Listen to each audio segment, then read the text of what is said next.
The day Earth fell the invasion came on a Tuesday morning in 2157, when humanity thought they were alone in the universe. Captain Miller was drinking coffee in the orbital defense station when the first alien ships appeared, not one fleet, but 7 distinct armadas materializing simultaneously around Earth. "Sir," Operator Jones called out, his voice cracking with disbelief, "we've got multiple contacts. Massive signatures coming from all directions." Miller set down his cup and stared at the tactical display. Ships unlike anything in human imagination surrounded their blue world. Some were crystalline structures that bent light around them. Others looked like living creatures with organic hulls that pulsed with bioluminescent patterns. The largest vessels were geometric nightmares of dark metal and burning energy. "Are they trying to communicate?" Miller asked, though he already knew the answer from the weapons signatures his computers were detecting. The response came as coordinated strikes that turned Earth's orbital defenses into expanding clouds of debris. Humanity's proud space, Navy 23. Ships that represented the pinnacle of human engineering lasted exactly 14 minutes against the alien armadas. On Earth's surface, President Hayes stood in the emergency bunker beneath Colorado, watching satellite feeds of the devastation. The aliens weren't just attacking military targets. They were systematically destroying every sign of human civilization while leaving the infrastructure intact. "They want the planet," General Brooks reported grimly, "but they don't want us." "Lee?" Aliens had other plans. Landing craft descended like falling stars, disgorging creatures that defied human understanding. The hegemony forces were insectoid beings with crystalline armor that reflected laser fire harmlessly. The Dominion troops were massive reptilian warriors whose scales could stop tank rounds.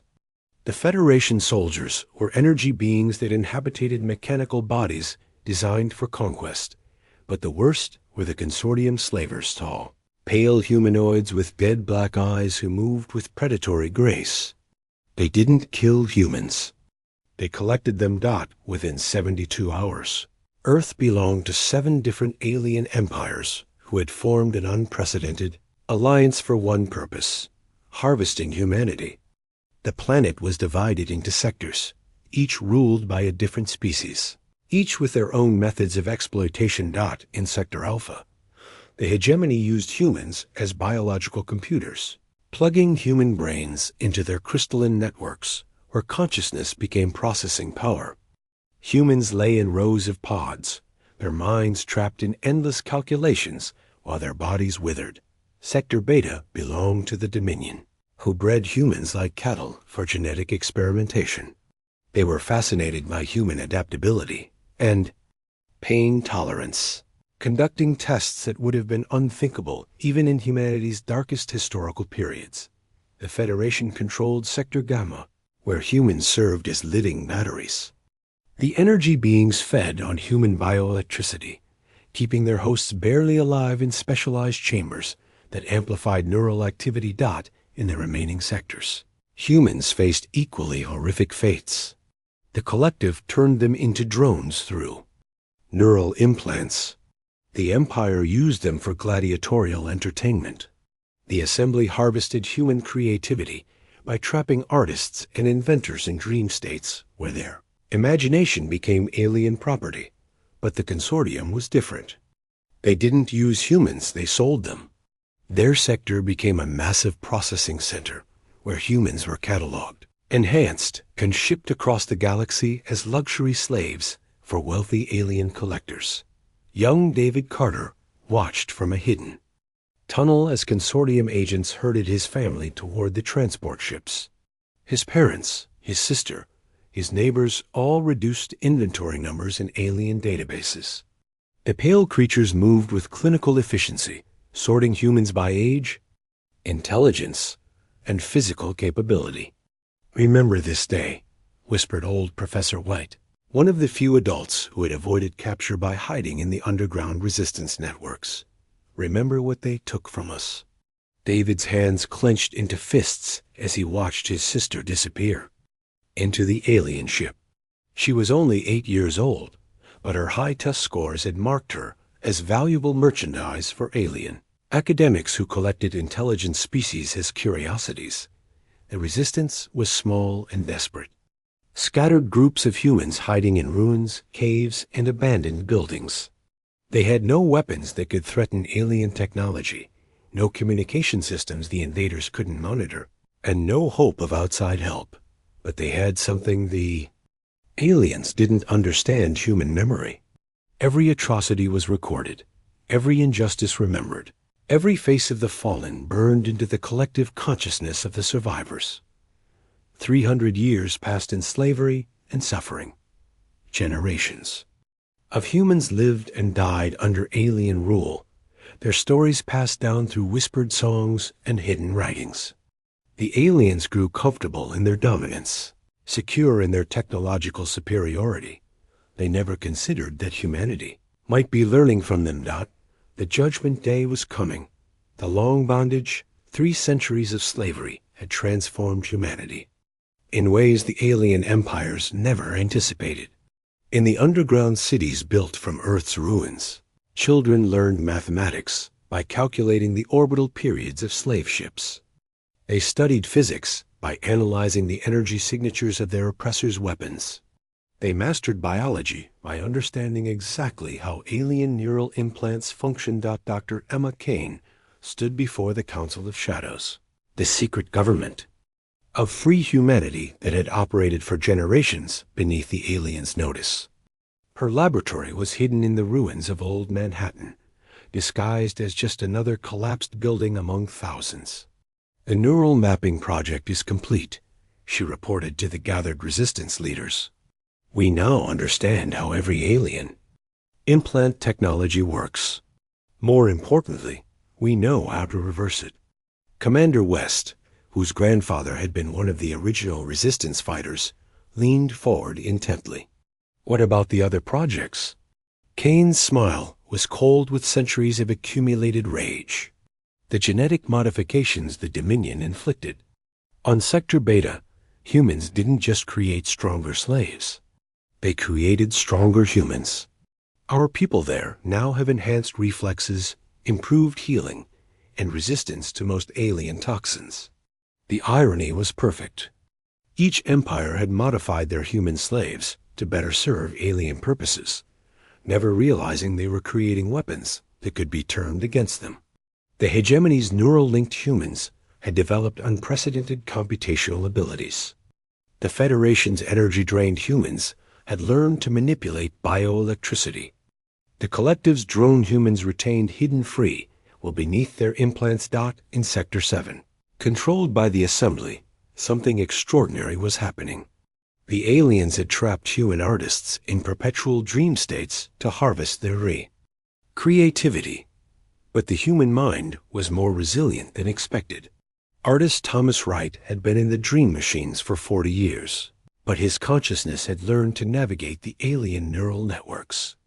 I can see their entire communication grid, Wright whispered during one of his brief awakening periods, speaking to the resistance agents who posed as maintenance workers. Every ship, every base, every command center. They're all connected through their dream network. The resistance had grown far beyond what the aliens imagined. What they saw as scattered groups of primitive humans hiding in ruins was actually a sophisticated intelligence network that spanned the globe.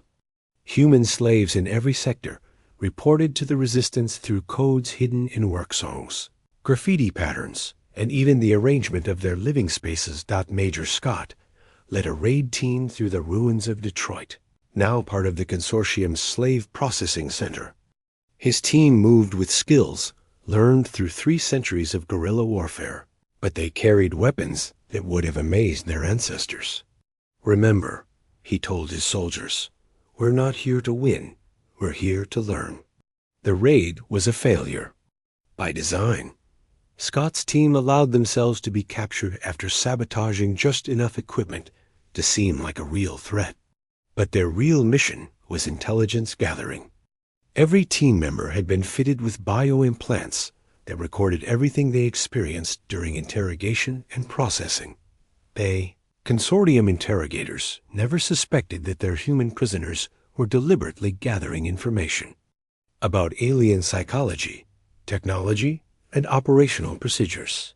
They saw only primitive resistance fighters who broke under questioning and revealed their pathetic hideouts. But the humans were reading the aliens just as thoroughly. Every interrogation revealed alien weaknesses, fears, and blind spots. Every torture session provided data on alien physiology and pain responses. Every moment of captivity was a lesson in how to destroy their oppressors. In the hidden archives beneath Old Tokyo, librarian Adams maintained the most dangerous collection in human history. Detailed profiles of every alien species, complete technical specifications of their technology, psychological assessments of their leadership, and most importantly, the complete genealogical records of every human taken from Earth. 17,432,658,947, Adams recited to her apprentice. That's how many humans have been stolen from Earth since the invasion. Every name, every face, every family connection is recorded here. The numbers were staggering.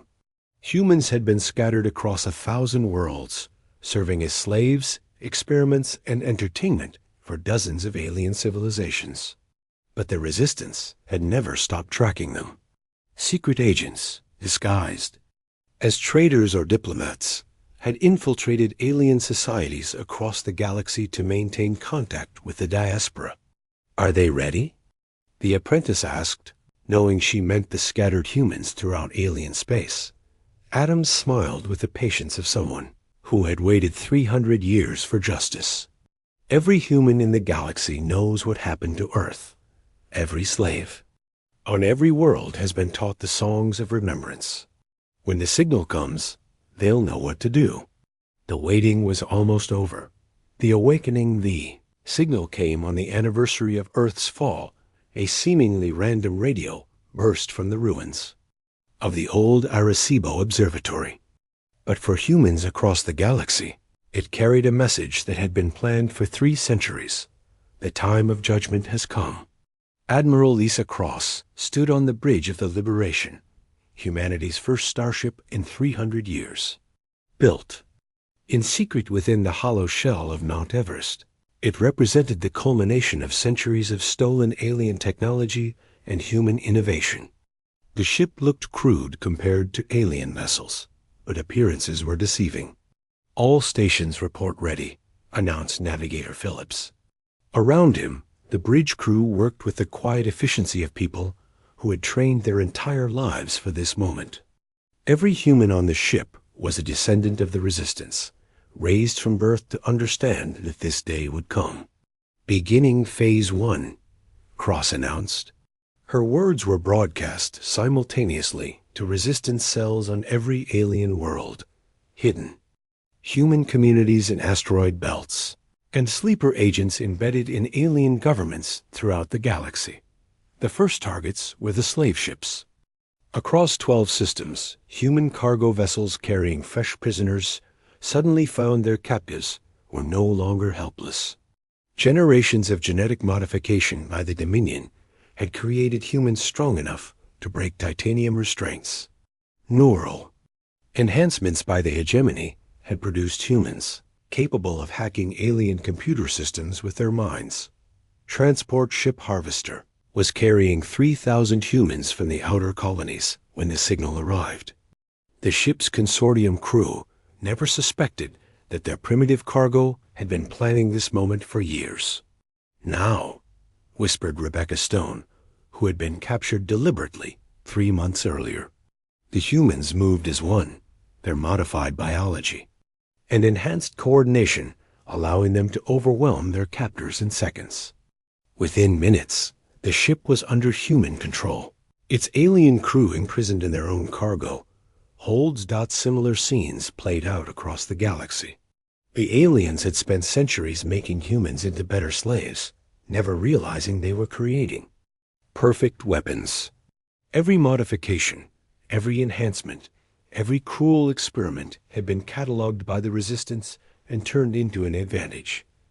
On the pleasure world of Vega Prime, where wealthy aliens kept human artists as living entertainment, the performance took an unexpected turn. The humans began to sing not the melancholy songs their owners expected, but the war chants of Earth, the neural networks the assembly had used to harvest human creativity suddenly became conduits for coordinated rebellion. Master Harrison had been trapped in the dream machines for 60 years, his mind forced to create endless entertainment for alien consumption. But like all the artist slaves, he had learned to navigate the neural networks that connected him to others.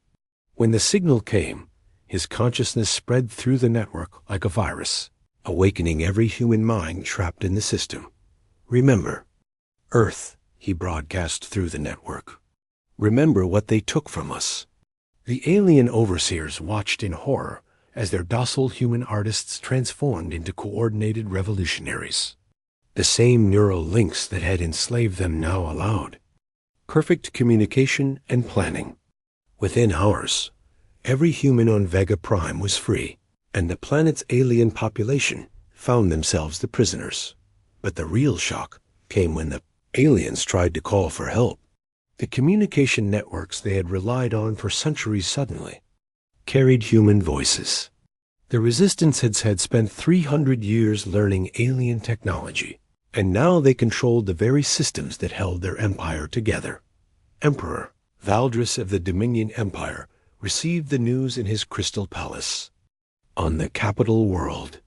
His reptilian features showed disbelief as report after report flooded in. Human uprisings on 17 worlds. Alien fleets finding their navigation systems compromised. Slave colonies declaring independence and demanding the return of stolen humans.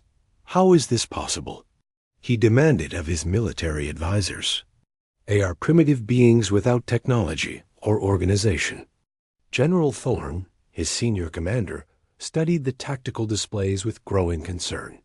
Sir, these aren't random uprisings.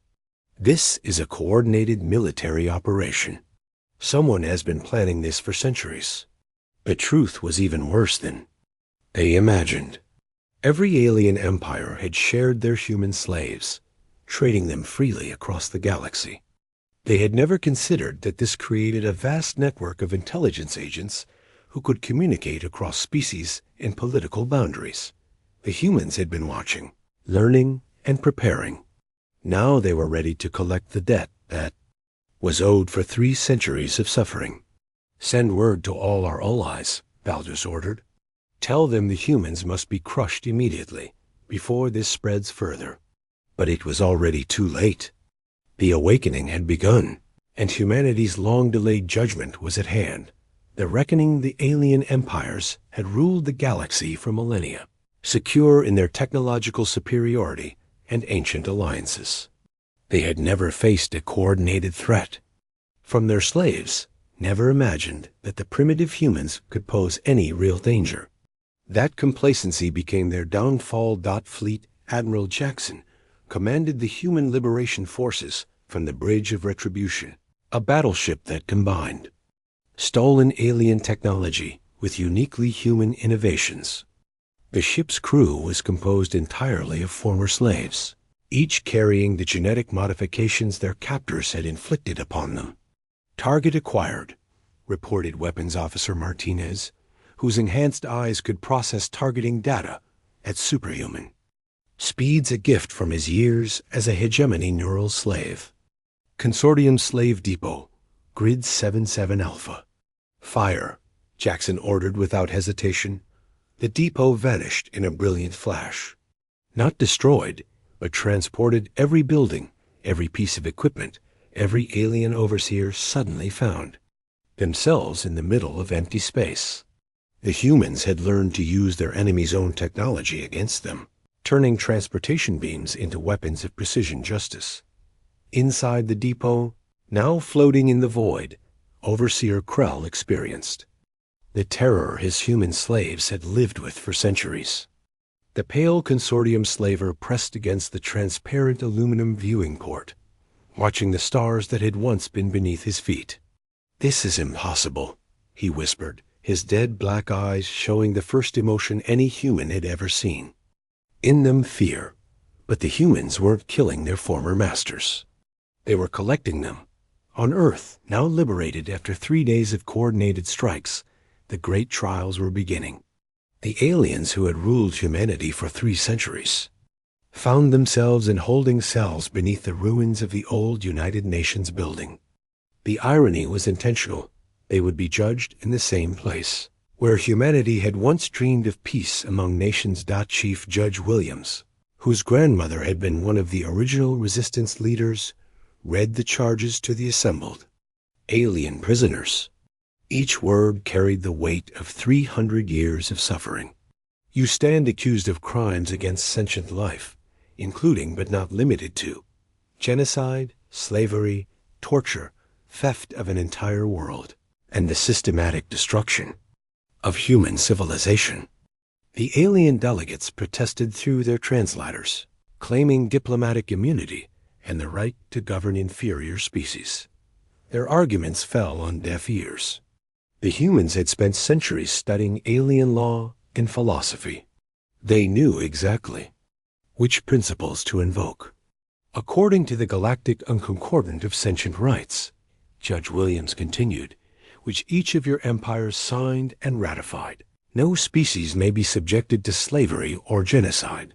You have violated your own laws on a scale unprecedented in galactic history." The evidence was overwhelming.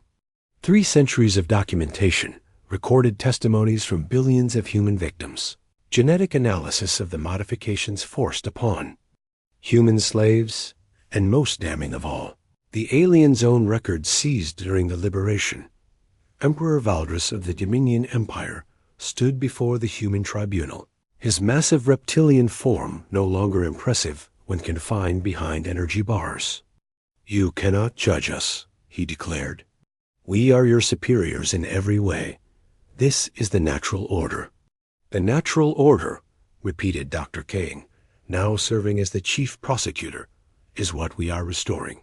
You stole our world, enslaved our people, and scattered our families across the galaxy. Now you will face the consequences of those choices." The trials were broadcast to every world where humans had been enslaved.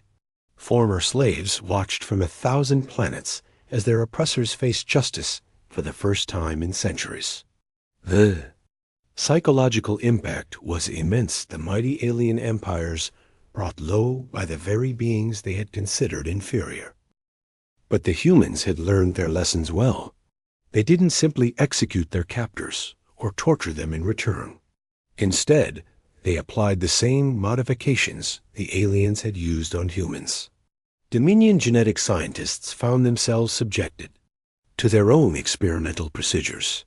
Hegemony overseers were plugged into their own neural networks as processing units.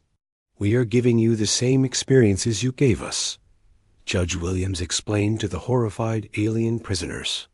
"This is not revenge. This is education." The galaxy watched in stunned silence as humanity methodically dismantled the slave empires that had seemed invincible just days before. Human fleets, crewed by former slaves who knew alien technology better than its creators, swept through system after system. They weren't conquering, they were liberating. Every alien world that had held human slaves found their prisoners suddenly free and their masters suddenly accountable for centuries of crimes. The message to the galaxy was clear. The age of casual cruelty was over. Humanity had risen from slavery to become the judges of their former masters. The reckoning had begun. The new order 2 years after the liberation began, the galaxy was fundamentally transformed.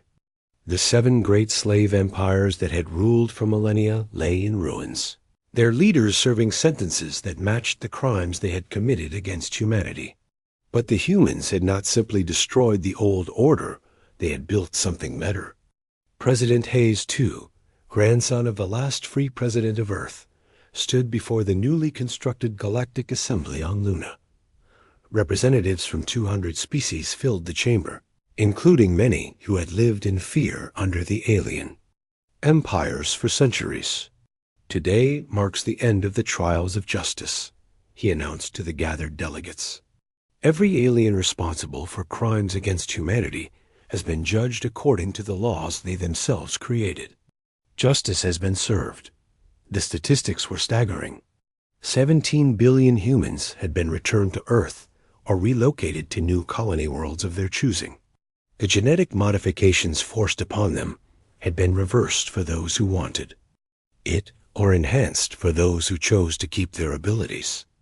Entire planets had been transformed into memorial worlds where the names of every human victim were carved in stone.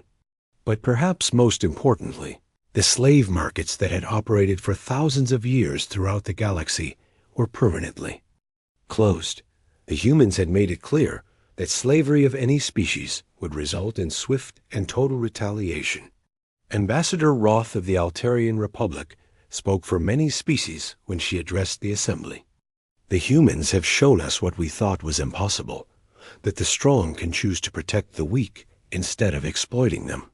The new galactic order was based on principles humanity had carried through 3 centuries of slavery: dignity, justice, and the absolute right of all sentient beings to freedom. Species that had lived in terror under the Empire systems now formed defensive alliances with human protection. Admiral Cross, now commanding the Galactic Liberation Fleet, reviewed reports from across human space. The fleet was composed primarily of former slaves from every species, united by their shared experience of oppression and their determination to prevent its return. "Status report," she requested from her aide, Commander Phillips. "All former slave worlds report stable governance." Phillips replied, "The rehabilitation programs for alien prisoners are showing good results. Most are beginning to understand why their actions were wrong.